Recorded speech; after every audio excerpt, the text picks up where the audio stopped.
Maybe you have seen, in fact, I'm pretty sure nearly everyone in here has seen that cute little movie called Miracle on 34th Street, where you have a sweet little man who claims to be Santa Claus. And you know how the story ends, that his claim is proved to be pretty legitimate. Well, in the New Testament, Jesus has asked something a lot more serious than the plot of that movie about who he claims to be. I encourage you to turn to the 8th chapter of John, because we're going to look at John chapter 8 this morning in regard to a discussion that occurs between Jesus and some of the Pharisees who are making themselves out to be enemies of Jesus. It really begins in earnest in verse 13. In fact, in John 8, verse 13, the enemies of Jesus begin relentlessly attacking and pounding on Jesus. In fact, as you look beginning at verse 13 through the remainder of the chapter,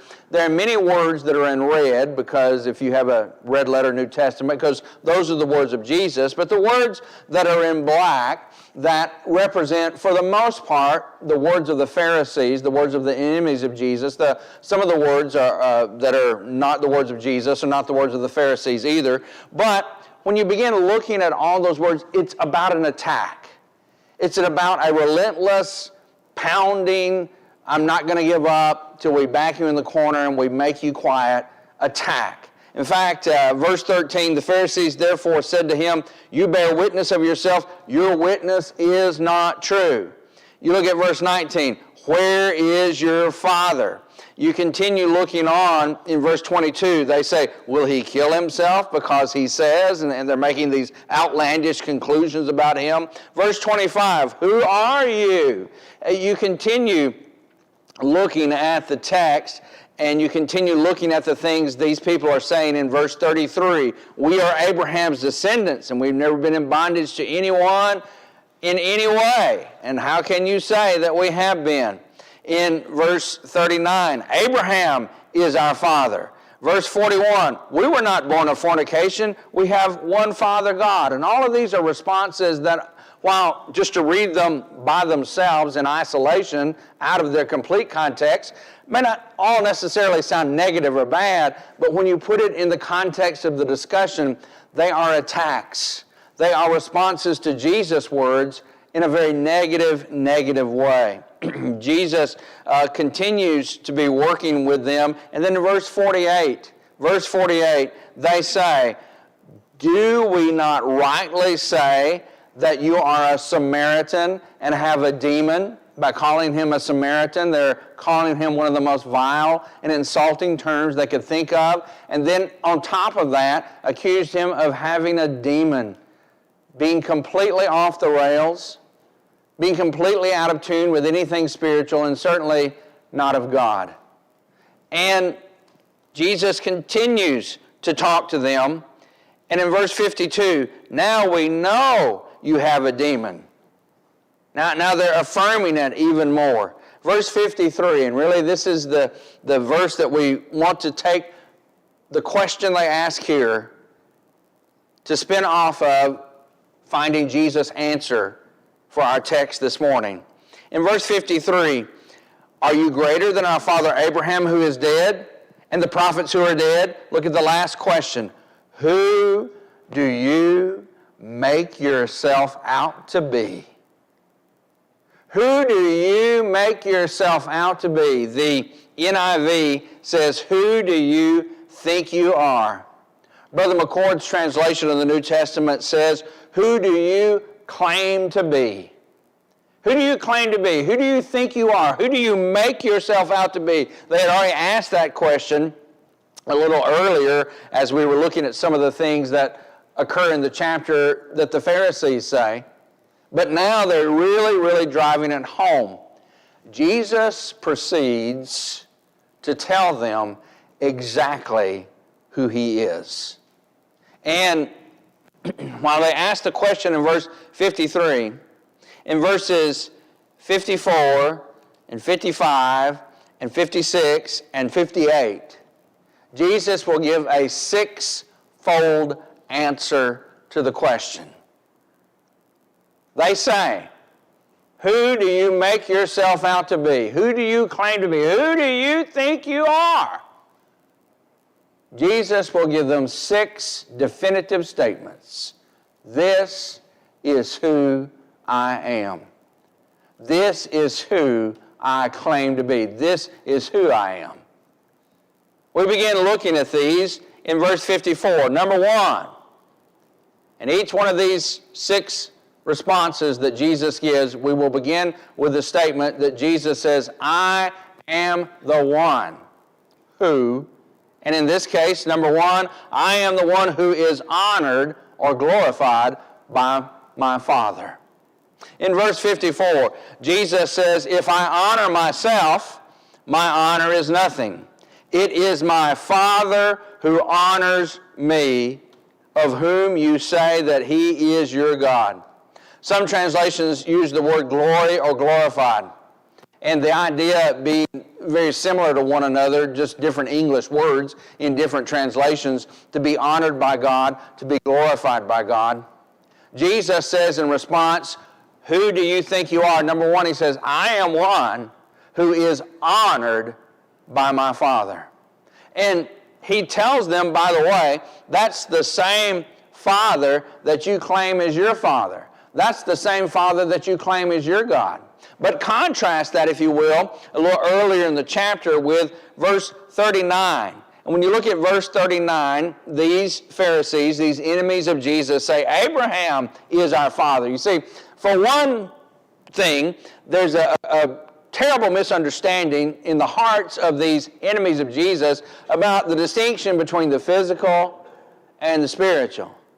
Jesus is talking about the spiritual. Everything that Jesus addresses them for. In fact, you can really see that in the book of John as a whole, that there's a great contrast between the physical and the spiritual. And Jesus is talking to them about the spiritual and about the spiritual Father and that he's the spiritual Son. They can only understand it on the level of the physical.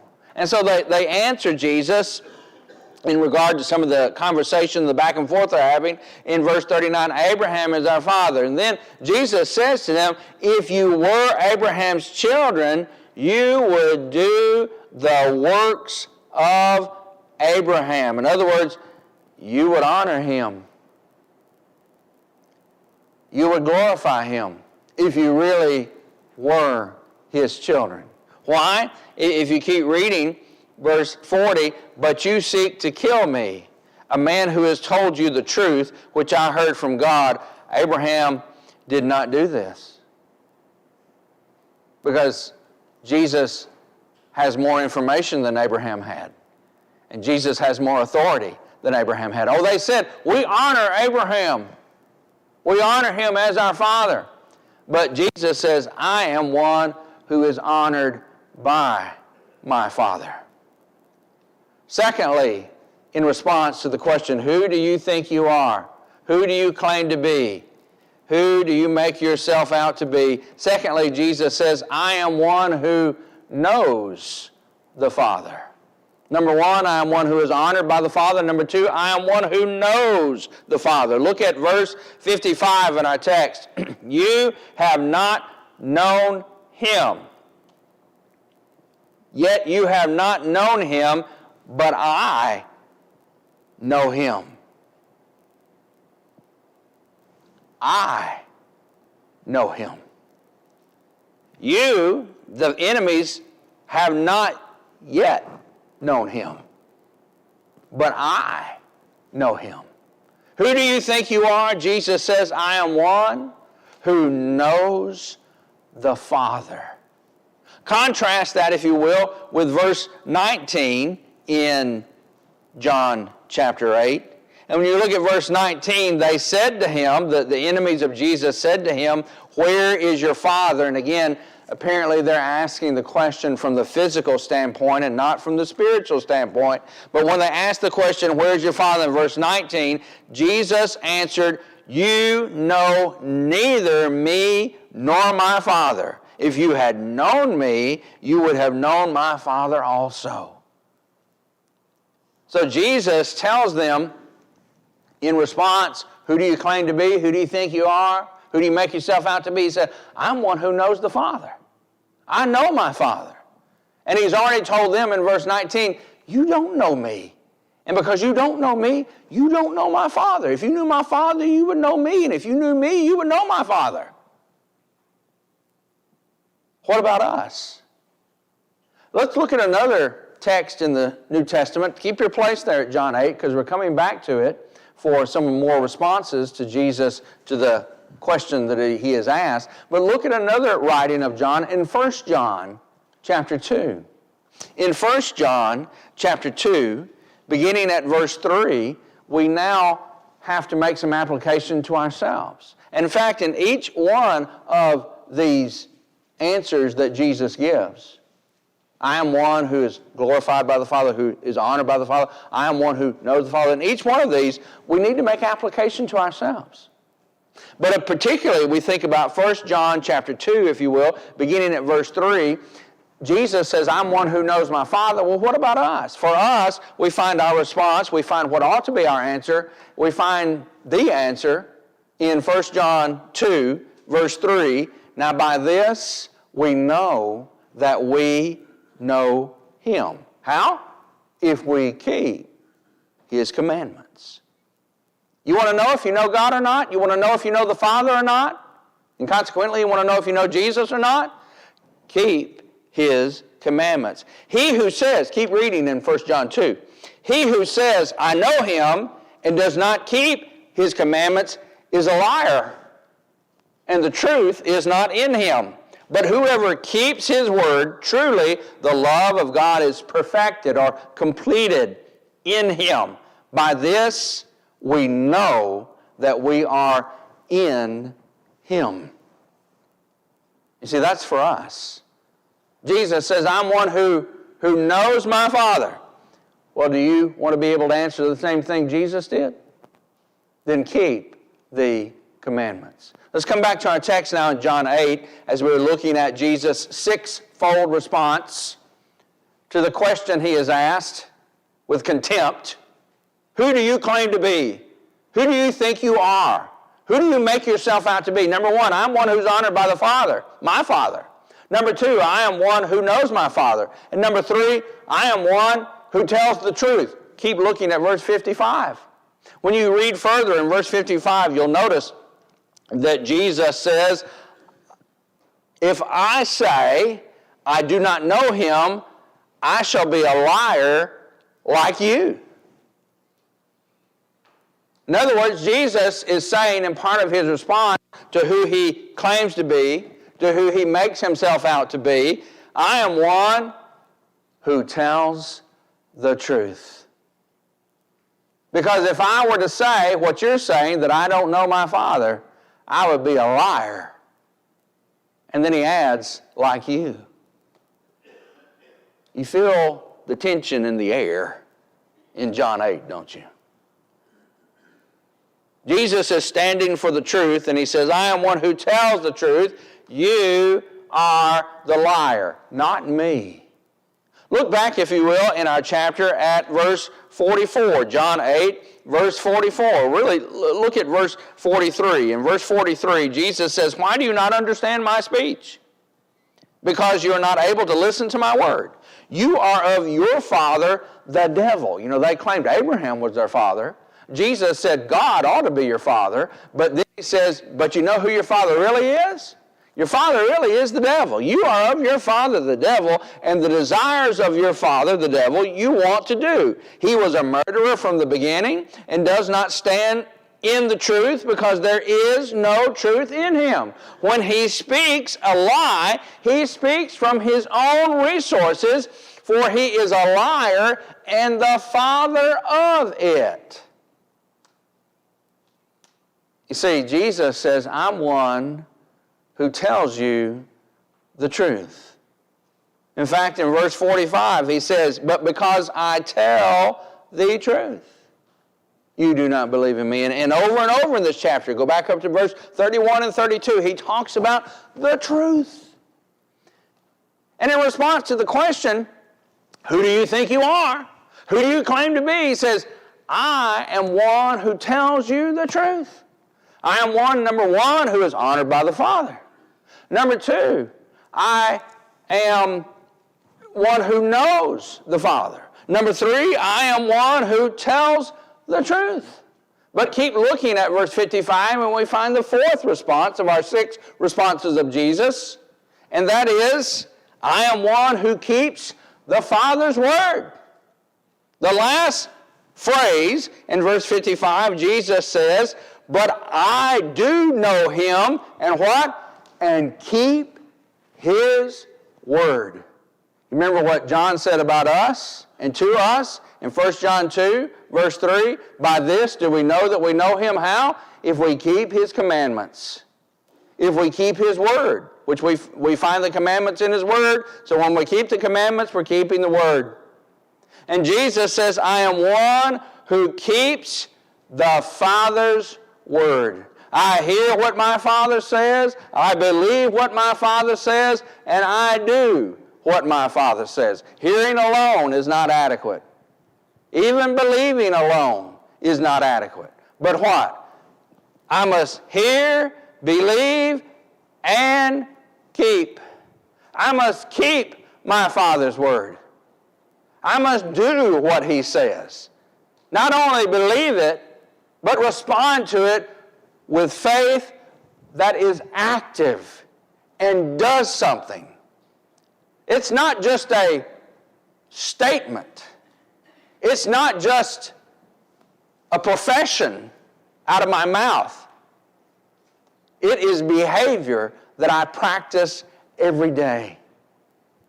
I am faithful because I keep his word.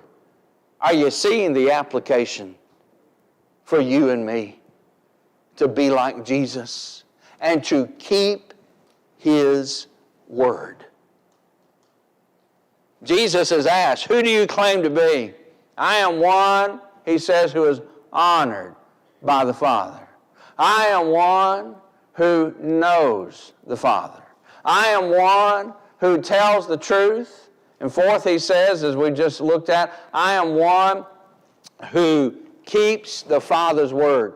Number 5, Jesus says, if you look at verse 56, I am one who causes rejoicing.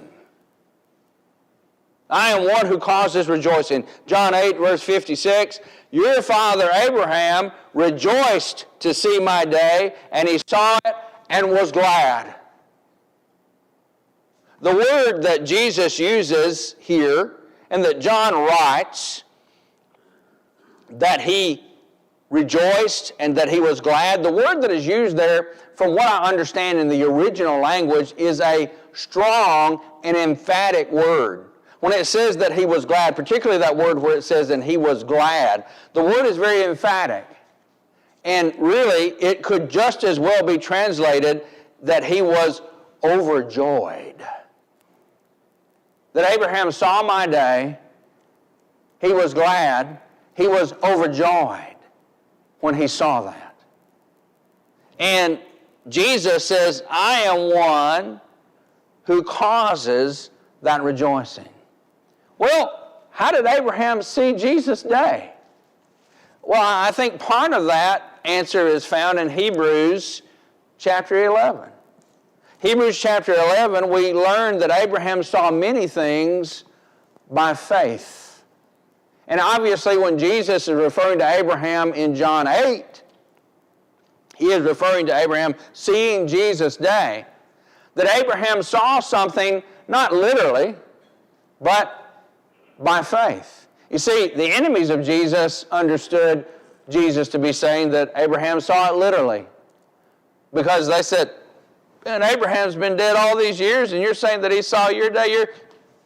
You're not even to middle age yet. And you think that Abraham saw your day. You know, Abraham would have been, what, 2,000 years old by that time? So he said that they're saying from a physical standpoint, this is impossible. And yes, they're right about that. But from a faith standpoint, they're completely off the mark. Because Abraham saw Jesus' day. Abraham saw the day of God's promises being fulfilled. That's what he means. Because hadn't God made promise after promise to Abraham? And Abraham did not live to see most of those promises, really any of those promises fulfilled in his lifetime. Remember, he was promised he would be a great nation, a multitude whose descendants would be as innumerable as the grains of sand on the seashore and the stars in the sky. When Abraham died, he had 2 grandkids, and that was it. That is not an innumerable multitude. I can count all that on one hand. Even I can do that. But by faith, Abraham saw something. Abraham saw the promises fulfilled. Hebrews 11. In Hebrews 11, verse 13, we read this, after the discussion has been made about Abraham, beginning in verse 8. In verse 13, about Abraham, it says, these all died in faith, not having received the promises, but having seen them afar off, were assured of them, embraced them, and confessed that they were strangers and pilgrims on the earth. That's rejoicing. That's Abraham seeing Jesus' day and rejoicing. He embraced them. He was overjoyed. Abraham saw it and was glad. To the enemies of Jesus that are standing there, he tells them, you see my day. You see it literally. I'm standing here in the flesh right before you. You see my day, and instead of being overjoyed, you're angry. You're mad. You are upset because you see my day. Abraham saw it and was overjoyed. You see it and are angry. Now again, we make application to self. What is my reaction when I see Jesus' day? What is my reaction when I see Jesus? Like the Pharisees, am I angry and upset? Or like Abraham, do I embrace it? And am I overjoyed? Jesus is asked, who do you think you are? And he says, I am one who causes rejoicing. But sixth and finally, in the answers that Jesus is giving to the question, who do you claim to be? When we look back at our text in John 8, you'll notice after he talks about Abraham, the Jews say in verse 57, you're not even 50 years old. How can you see Abraham's day? Here's the sixth and final response. Verse 58. Most assuredly. In other words, Jesus is getting their attention again. Truly, truly, I think some translations say. Absolutely. Jesus is saying, it's almost like Jesus is saying, hey, man, a bunch of people looked up just then. That's exactly what Jesus was doing when he said, truly, truly. Most assuredly, I say to you, what? Before Abraham was, I am. Before Abraham was born, I am. He did not say before Abraham was, I was. He said before Abraham was, I am. You recognize that, don't you, from Exodus chapter 3 and 4? When Moses, trying to resist the call of God in his life, says, well, who am I going to say sent me? Who will I tell Pharaoh sent me? Who will I tell my fellow Israelites sent me? Who will I say you are? And God says, you tell them, I am that I am.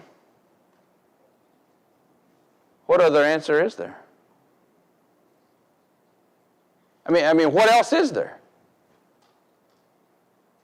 What else could you say to that? Not I was, not I'm going to be, not I used to be. I am. I am that I am.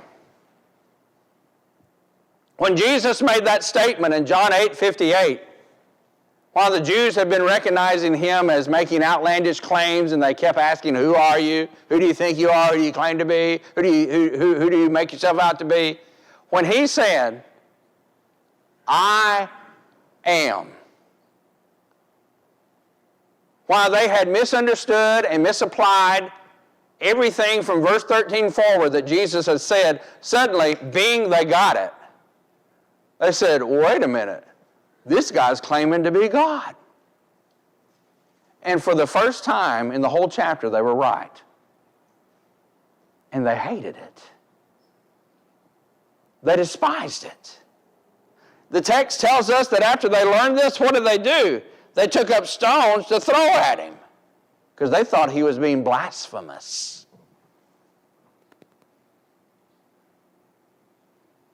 Who, they asked him, do you make yourself out to be? Jesus answers them. I am one, number one, I am one who is honored by the Father. Number two, I am one who knows the Father. Number three, I am one who tells the truth. Number four, I am one who keeps the Father's word. Number five, I am one who causes rejoicing. And then the great crescendo of it all in response to this, I am God. I am that I am. You see, he's trying to tell these people it's not just about the Jewish race. Because Abraham was the father of the Jews, and they already said that. But Jesus said, before Abraham, I am. Jesus is saying, I am God of all people, not just one select group, not just one select genealogy. I am God of all. I am that I am. And while these people who heard that were shocked and angered and had a response that is completely the opposite of what it should have been. What is my response? What is your response? When we hear Jesus say, I am that I am, what is our response? Who, Jesus says, do I make myself out to be? I am God. And I am one who can set you free from the bondage of sin. You look back earlier in John 8, and we referred to this a moment ago without actually reading the verses, but if you look at verse 31 and following, listen to what Jesus says in John 8, verse 31. If you abide in my word, John 8:31, if you abide in my word, you are my disciples indeed, and you shall know the truth, and the truth shall set you free. And they respond, we are Abraham's descendants and have never been in bondage to anyone. How can you say you'll be made free?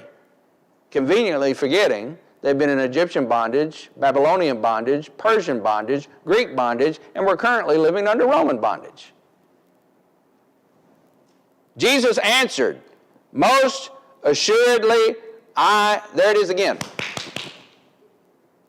Most assuredly, truly, truly, I say to you, whoever commits sin is a slave of sin. And a slave does not abide in the house forever, but a son abides forever. Therefore, if the Son makes you free, you shall be free indeed. Absolutely, completely, no questions asked. Why can the Son do that? Because the Son is God, the great I am that I am. Are you ready to let Him make you free?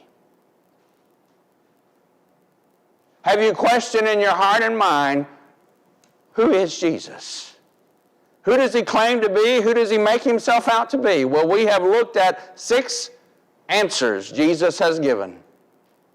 And I hope that they have somehow encouraged us to realize in a more complete way exactly who Jesus is. And I hope they have encouraged us to realize that if we have never faithfully pledged our life to him, if we have never obeyed the gospel, if we have never been made free from sin through the blood of Jesus by obedience to the gospel, that now we're ready. Because Jesus has more than adequately answered every question we can ever ask. It's our turn to respond. Will you come this morning as we stand and we sing?